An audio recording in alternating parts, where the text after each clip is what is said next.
प्रश्न, स्वामी जी, राम नाम या कृष्ण नाम का जाप करने से क्या मुक्ति मिल जाएगी? स्वामी जी द्वारा उत्तर, मुक्ति बहुत ऊंचे रूहानी मंडलों को पार करने के बाद मिलती है।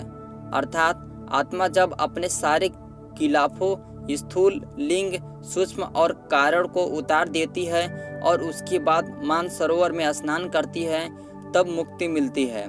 फिर जीवात्मा जन्म मरण के चक्कर में नहीं आती।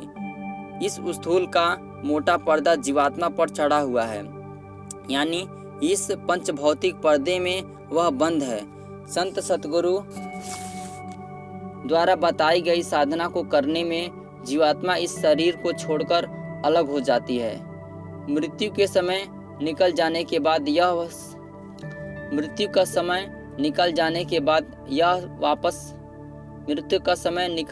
बाद यह वापस शरीर में नहीं आती, किंतु अभ्यास के द्वारा जैसा गुरु ने बताया है, वह जीते जी शरीर से अलग होकर ऊपरी मंडलों की सैर करती है, देवी देवताओं से मिलती है और फिर वापस शरीर में लौट आती है।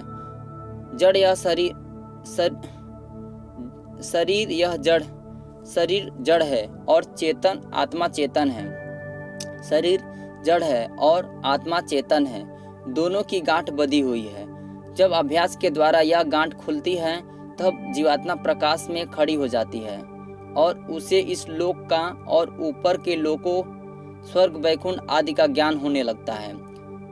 तो जबान से किसी का नाम भी लिया जाए, उससे मुक्ति मोक्ष मिलने वाला नहीं।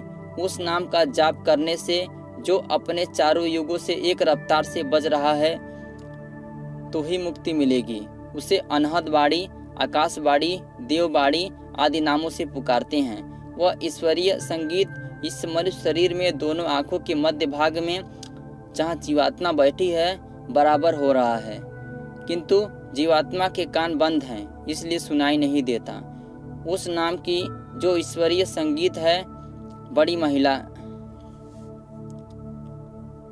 उस ईश्वरीय संगीत की, उस नाम की जो ईश्वरीय संगीत है, बड़ी महिमा है। गोस्वामी तुलसीदास जी ने कहा